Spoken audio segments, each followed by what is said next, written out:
Iran ने हमें बताया है कि वो तबाह हो चुका है। तेहरान ने अपना हुर्मुज़ खोलने की दरख्वास्त की। ट्रंप का दावा, कहा ईरान में क़यादत के मसाइल से निपटने की कोशिशें जारी हैं। वो अपनी क़यादत की सूरत-ए-हाल को समझने की कोशिश कर रहे हैं। बरतानवी खबर एजेंसी ने अमरीकी ओहदेदार का हवाला देते हुए कहा है कि अमरीकी सदर ईरान की नई तजावीज़ से खुश नहीं। नई तजावीज़ में ईरान के जोहरी प्रोग्राम से मुतल्लिक कोई वाज़ेह बात शामिल नहीं। ईरान ने अपना हुर्मुज़ खोलने की पेशकश अमरीकी नाकाबंदी के खात्मे के साथ मशरूत की है और कहा है कि ये सब हो जाए तो फिर ईरानी एटमी प्रोग्राम पर बात होगी।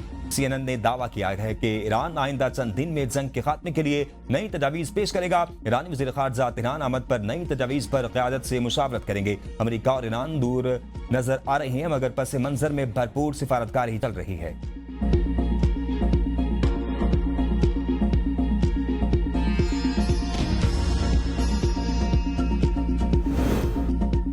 ईरान का अपना हुर्मुज़ पर कंट्रोल बरकरार रखने का इंदिया। ईरानी खारजा पॉलिसी कमेटी के तर्जुमान इब्राहिम रज़ाई ने कहा है कि ईरान की जोहरी मौक़े पर कोई पसपाई नहीं होगी। बहुत से सरप्राइज मौजूद हैं। ईरान जोहरी मामले पर किसी भी सूरत पीछे नहीं हटेगा। दुनिया की तमाम मफाद भी जमा हो जाएं तो अपना हुर्मुज़ पर ईरान के कंट्रोल को तोड़ नहीं सकती। ईरान के नायब वज़ीर दिफा ब्रिगेडियर जनरल रज़ा तलाई नेक ने कहा है कि हालिया जंग के बाद अपना हुर्मुज़ से गुजरने वाला बहरी रास्ता ईरानी ज़वाबित के तहत चलेगा। ईरान अपनी सलामती को यकीनी बनाते हुए तिजारती जहाज रानी को जारी रखने की इजाजत देगा। इसमें सिक्योरिटी के तकाज़ों को नज़र नहीं किया जा सकता।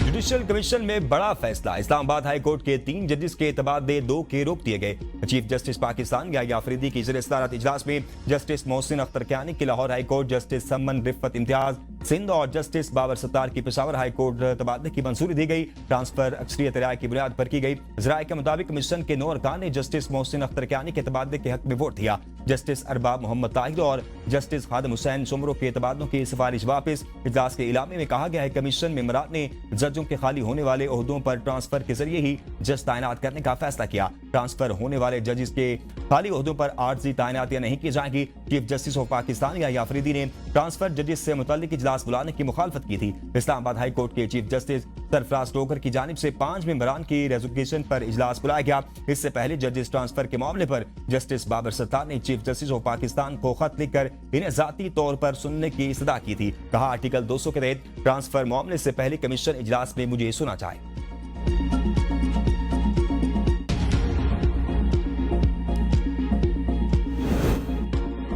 पीटीआई की जजेस के तबादलों पर शदीद तनकीद। आजाद अदलिया पर हमला करार दे दिया। जुडिशियल कमीशन इजलास में शिरकत के बाद चेयरमैन पीटीआई बैरिस्टर गोहर ने मीडिया से गुफ्तगू करते हुए कहा, यह आजाद अदलिया के लिए अफसोसनाक दिन है। आज बची कुची अदलिया पर वार किया गया। जस्टिस अरबाब ताहिर और जस्टिस खादिम शुमरो की सिफारिशात वापस ली गई। ये पैगाम दिया गया है कि आजाद अदलिया में मनपसंद जजेस कबूल होंगे। जिस हाई कोर्ट में जज ट्रांसफर होंगे इस हाई कोर्ट की सीनियरिटी डिस्टर्ब होगी। तबादले से कबल रूल्स बनने चाहिए थे। बैरिस्टर अली जफर ने कहा कि किसी भी जज का बिलावजह तबादला नहीं किया जा सकता। ऐसा करना आइन के मुनाफी है। जजेस के ट्रांसफर को बतौर सजा इस्तेमाल किया जा रहा है जिससे अदालती निजाम को शदीद नुकसान पहुंच सकता है। तबादलों की वजूहात सामने लाना जरूरी है। बसूरत दीगर ये बदनीयती पर मबनी इक़दाम तसव्वुर होगा। खैबर पख्तूनख्वा बार कौंसिल का एक तरफा जजेस तबादले पर सख्त तहफ़्फ़ुज़ात का इज़हार। कहा पेशावर हाई कोर्ट में दूसरे सूबों से जजेस का तबादला किया जाता है तो यहाँ से भी जजेस ट्रांसफर किए जाएं।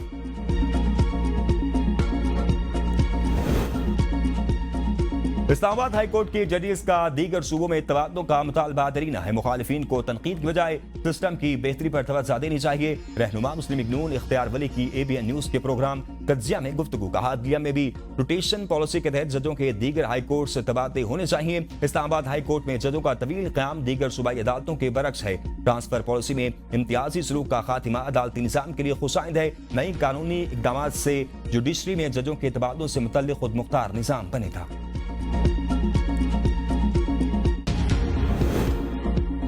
आलमी तवानाई मंडी के लिए बड़ा धचका। UAE का ओपेक और ओपेक प्लस छोड़ने का ऐलान। अमराती खबर एजेंसी के मुताबिक ये फैसला 1 मई से नाफिजुल अमल होगा। तेल पैदा करने वाले ममालिक की तंजीम ओपेक का क़याम 1960 में अमल में आया था। सऊदी अरब, ईरान, इराक और कुवैत ओपेक के अहम रुकन हैं। ओपेक प्लस का क़याम 2016 में अमल आया था जब ओपेक ममालिक और नॉन ओपेक ममालिक में इत्तेहाद हुआ। इसमें रूस समेत दीगर ममालिक शामिल हैं। दूसरी जानिब बैन अल-अक़वामी मार्केट में खाम तेल की कीमतों में इजाफा। बरंट खाम तेल की कीमत में 3.86% इजाफा $112.39 फी बैरल हो गई। अमेरिकी वेस्ट टेक्सास खाम की कीमत में 5.14% इजाफा देखा गया। $101.37 फी बैरल हो गई।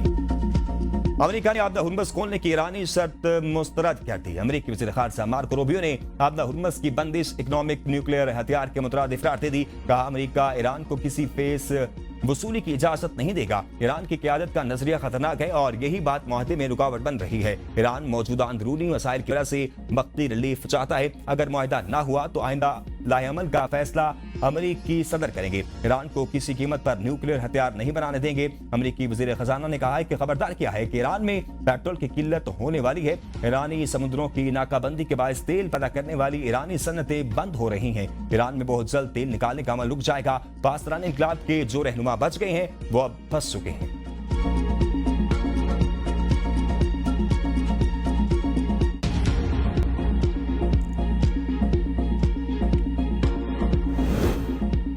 ईरान का तनाज़ा नई सर जंग जैसे मरहले में दाखिल हो चुका। एक्सिस के मुताबिक एक कशीदा तातुल फौरी तौर पर खत्म होता दिखाई नहीं देता, जिसके बायस तवानाई की कीमतों में कई माह तक इजाफे का इम्कान है, जबकि किसी भी वक्त खुली जंग भी छिड़ सकती है। अमेरिकी हुकाम ने एक्सिस को बताया है कि इन्हें खदशा है कि अमेरिका एक ऐसे तनाज़े में फंस सकता है जिसमें ना जंग हो और ना कोई मुआहदा।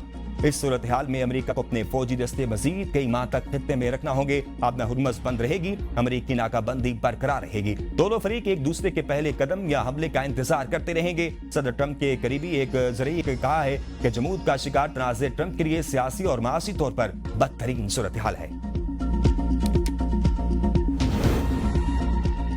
सऊदी वलीअहद की ज़ेर सदारत GCC इजलास कतरी, यूएई, कुवैत और दीगर ममालिक के सरबराहान और नुमाइंदे शरीक। इजलास में इलाक़ाई और बैनुल अक़वामी सूरत-ए-हाल पर गौर, आबदा हुर्मुज़ की बहाली समेत अमन के लिए कोशिशों का भी जायजा लिया गया। शुरका का खित्ते में कशीदगी के खात्मे के लिए सिफारतकारी पर जोर, पाकिस्तान की सिफारती कोशिशों को भी सराहा गया। तर्जुमान कतरी वज़ारत ख़ारजा ने कहा कि कशीदगी को मज़ीद बढ़ने से रोका जाए। पाकिस्तान सालिसी के अमल में बेहतरीन किरदार अदा कर रहा है। मुज़ाकरात के दायरे को मज़ीद वसी करने की जरूरत है। आबदा हुर्मुज़ को दोबारा खोलने के लिए तमाम मुतल्लिका फरीकों से राब्ते में है। खित्ते में जारी दीगर हालात से कतई नजर हुर्मुज़ फौरी तौर पर खोल देना चाहिए।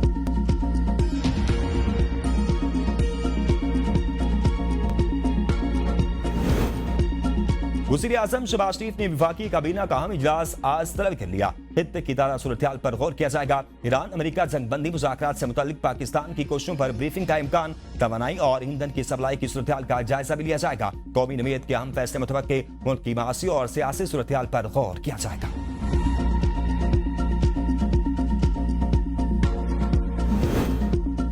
नायब वज़ीर आज़म इसहाक डार की ज़ेर सदारत किफ़ायत सारी इक़दामात पर काबीना कमेटी का इजलास। इसहाक डार का इक़दामात पर इत्मीनान का इजहार। कहा, मौजूदा माशी हालात में तमाम शोबों को तवानाई बचत और किफ़ायत सारी अपनाना होगी। हालात बेहतर होने तक किफ़ायत सारी इक़दामात पर सख्ती से अमल जरूरी है। इस्तिस्ना सिर्फ इंतहाई जरूरी सरकारी अमूर के लिए दिया जाएगा। वज़ीर IT ने किफ़ायत सारी इक़दामात की निगरानी के लिए तैयार डैशबोर्ड पर ब्रीफिंग दी। इजलास में वफाकी वज़रा IT और मौसमियाती तब्दीली समेत आला हुक्काम की शिरकत।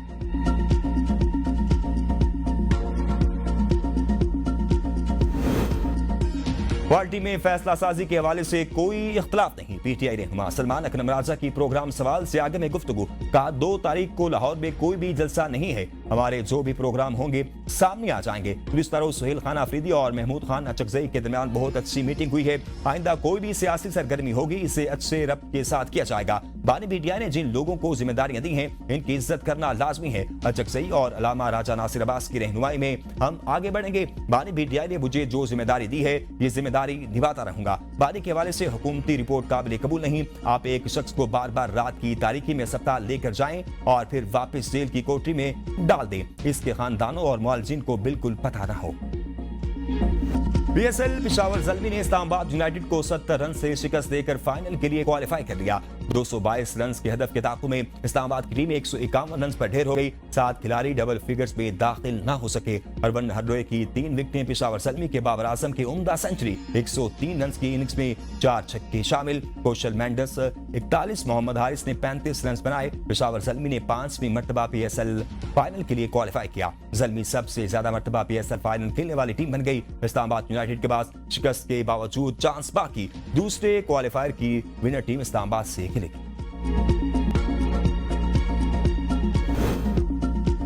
बानी तहरीक इंसाफ एक बार फिर मेडिकल फिट करार। बानी की मजमूई सेहत से मुतल्लिक मेडिकल रिपोर्ट तैयार। ज़राए के मुताबिक बानी पीटीआई की मेडिकल रिपोर्ट 5 रुकनी बोर्ड ने तैयार की है। बानी पीटीआई के गुज़िश्ता मुआयनों की तफसीलात दर्ज। बानी पीटीआई के क्लिनिकल टेस्ट की तफसीलात भी रिपोर्ट का हिस्सा है। बानी पीटीआई की मेडिकल रिपोर्ट चीफ कमिश्नर को भिजवा दी गई। पिम्स की प्रेस रिलीज में कहा गया है कि बानी पीटीआई को आंखों के फॉलोअप इलाज के लिए पिम्स लाया गया और इंजेक्शन की चौथी डोज दी गई। मेडिकल प्रोसेस से कबल बानी पीटीआई की रजामंदी हासिल की गई। माहिरीन चश्म ने मुआयना किया, मरीज तिब्बी तौर पर मुस्तहकम पाया गया। मजीद निगहदाश्त, फॉलोअप, हिदायत और दस्तावेजात के साथ मरीज को डिस्चार्ज कर दिया गया।